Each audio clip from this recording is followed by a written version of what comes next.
নমস্কার বন্ধুরা, good morning সবাইকে। আশা করি তোমরা সবাই খুব ভালো আছো আর আমিও খুব ভালো আছি।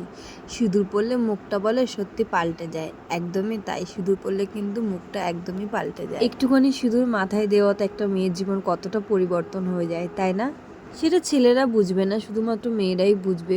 যাই হোক, তো সকালবেলা স্নান করে রেডি হয়ে নিচ্ছি আর টিপ খুঁজে পাচ্ছিলাম না। আমার মেয়ের জন্য কোনো কিছু খুঁজে পাওয়ার কাজে নেই, তো একটার পর একটা টিপ আমি ট্রাই করছিলাম আর খুলে খুলে রাখছিলাম, যেহেতু মুখের সঙ্গে মানাচ্ছিল না। আমার যে টিপটা দরকার সেই টিপটা না হলে না আমার ঠিক ভালো লাগে না আর ঠিক মন মতো হয়ে ওঠে না। আমাদের প্রত্যেকের ক্ষেত্রেও কিন্তু এরকমই, যেটা যখন দরকার তখন যদি সেটা না পাওয়া যায় না, ভীষণ খারাপ লাগে। এভরিওয়ান, তো আজকে শ্রাবণ মাসের শেষ সপ্তাহ, মানে শেষ সোমবার।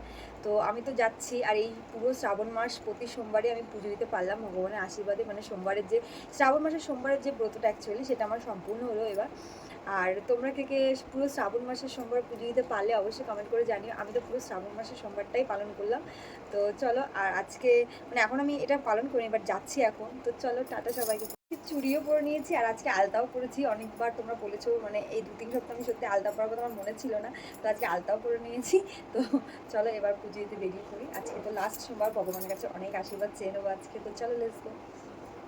এটাই হয়তো শেষ সোমবার যে আমি ফুল কিনতে বাজারে যাচ্ছি। তো ফুলের দোকানে গিয়ে নিজের পছন্দ মতো একটা আকন্দ ফুল আর কিছু কুচো ফুল, বেলপাতা এগুলো নিয়ে নিলাম। আর দেখো কত গোলাপ এখানে, আর গোলাপগুলো না এত বাজে এখনকার গোলাপ, সে আর বলে বোঝানোর মতো না। আর এই দিকে দেখো, গোলাপের বউ যে তুতে ভিজিয়ে রাখে সেটা আমি জানতাম না। তুতে জলের মধ্যে গোলাপগুলোকে ভালো করে ভিজিয়ে রেখে দিয়েছে, সমস্যাতে গোলাপগুলো হয়তো ভালো থাকে। তো তারপরে আমরা আবার মিষ্টি দোকানে চলে এসেছি। আর এখানে দাঁড়িয়ে আমি একটু সেলফি তুলছিলাম, কেমন লাগছিলো সেটা তোমরা আমাকে অবশ্যই কমেন্ট করে জানিও। তো তারপর আমরা চলে এসেছিলাম এই রানীঘাটে। এসে দেখি কত ভিড় আছে, যেহেতু হচ্ছে সোমবার ছিল। আর গঙ্গার জল একটু নিয়ে নিলাম ঘটিতে, আর নিজের গায়েও একটু ছিটিয়ে নিলাম, যাতে সব পাপ মুক্ত হয়ে যায়। যা পাপ করেছে সব যেন জলের সঙ্গে চলে যায় আর অনেক পুণ্য লাভ করতে পারি। তো তারপর চলে এলাম এখানে পুজো দিতে। অনেক ইচ্ছা করে যে শ্রাবণ মাসে হয়তো তারকেশ্বর যাবো, কিন্তু সত্যি কথা অতটা হাঁটতে পারি না। আর জানি না, ওখানে গেলে হয়তো সমস্ত শক্তি ভগবান দিয়ে দেয়, কিন্তু একবার যাওয়ার খুব ইচ্ছা আছে, কিন্তু সঙ্গ পায় না, লোক পায় না, নিজের লোক নিয়ে যাওয়ার মতো, সেই কারণে যাওয়া হয় না। তো যদি কোনোদিন ভগবান চায়, অবশ্যই তার দুয়ারে আমি যাবই, তারকেশ্বরে। আর সেটা শ্রাবণ মাসেই পায়ে হেঁটে যাব, সেই দিনটার অপেক্ষায় রইলাম। এই শ্রাবণ মাসেই কিন্তু শিব পার্বতীর মিলন হয়েছিল, আর সেই কারণে কিন্তু শ্রাবণ মাসে সবাই আরও শিবের কাছে যায় পুজো দিতে। আর এই শ্রাবণ মাসে কিন্তু পার্বতী আরাধনা করেছিল শিবের জন্য, আর শেষমেশ শিবকে পেয়েও ছিল। আর ছোটবেলা থেকেই কিন্তু আমি শিব ভক্ত, প্রতি বছর শিব পুজো করি। হ্যাঁ, আগে একটা সময় ছিল গঙ্গায় যেতাম চান করতে, কাঁচরাপাড়ায়, মানে শিমুরালি থেকে কাঁচরাপাড়ায় আসতাম, কিন্তু এখন সময়ের সঙ্গে সঙ্গে সেই জিনিসগুলোও হারিয়ে গেছে।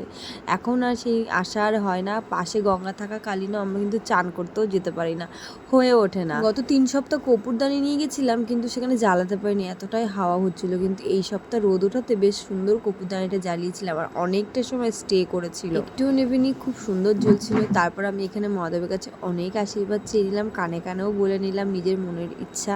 তারপর ওখান থেকে চলে গেলাম মেয়ের কাছে, মানে এখন রাস্তায় ছিলাম, মেয়ের কাছে যাচ্ছি মেয়েকে স্কুল থেকে আনতে। আর ওদিকে আমাকে পুরো সারপ্রাইজ হয়ে গেল, ভীষণ খুশি ছিল, এসে দৌড়ে লাফিয়ে জড়িয়ে ধরেছে।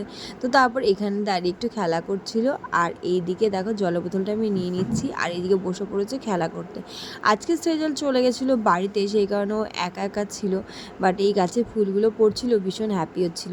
তো তারপর আমি একটু ঝাঁকি ঝেঁকে দিচ্ছিলাম, ওর গায়ের উপরে ফুলগুলো পড়ছিল, ও ভীষণ মজা পাচ্ছিল, দেখো কত সুন্দর ফুলগুলো পড়ছে। তো দেন আমরা ওখান থেকে চলে এসলাম এখানে, আর এই পতাকাটা নেওয়ার জন্য বারবার বলছিল, পাপা পতাকা কিনে দাও, মামা পতাকা কিনে দাও। তো তারপর ওই দোকানদার একটা পতাকা ওকে গিফট করলো, আর এখানে বন্দে মাতরম করছিল, আর বেশ কিউট লাগছিল এই ব্যাপারটা। এতটুকু মেয়ে যে এইটুকু বুঝেছে, এটাই অনেক আমার কাছে। আর এটাকে নিয়ে স্যালুট করতে হয়, এটাকে নিয়ে কি বলতে হয় সেটাও সে বলছিল, কিভাবে নাড়াতে হয়।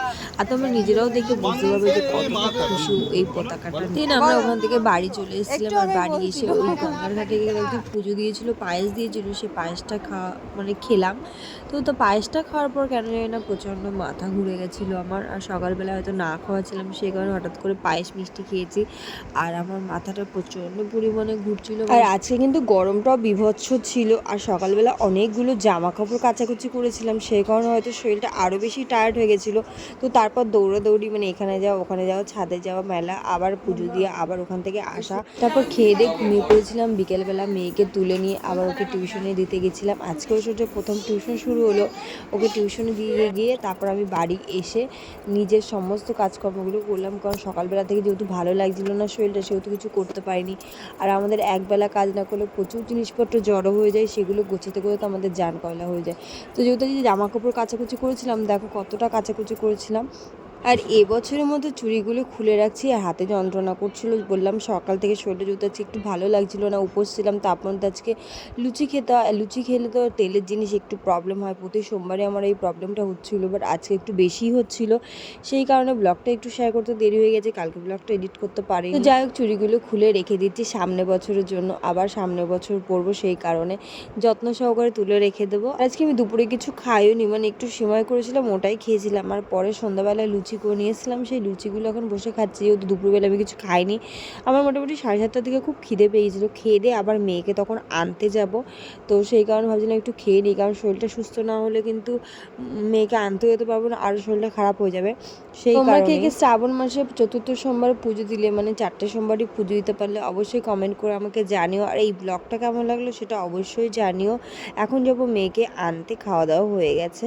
আর আমাদের প্রত্যেকের জলের পরিমাণটা একটু বেশি খাওয়া দরকার, কারণ জল না খেলে শরীর চলবে কী করে, সেই কারণে অনেকটা পরিমাণ জলও খেয়ে নিচ্ছিলাম। তো মাথাটা এমনি ঘুরছিল, যায় না কেন, উপোস থাকার কারণ হতে পারে, বা অ্যাসিডিটির কারণ হতে পারে, বা লুচি খেয়েছি সেই কারণেও হতে পারে। মেয়েকে টিউশন থেকে নিয়ে আসার পর আবার আমরা দুজনে গাছ লাগাতে বসে পড়েছি রাত্রেবেলা। এত রাত হয়ে গেছে, ডালটা কোথা থেকে নিয়ে এসেছিলো যাই না।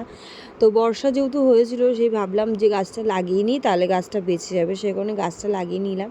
আর গাছটা একটু ট্যাড়া ব্যাকা হচ্ছিলো, কিছুতেই সোজা করতে পারছিলাম না।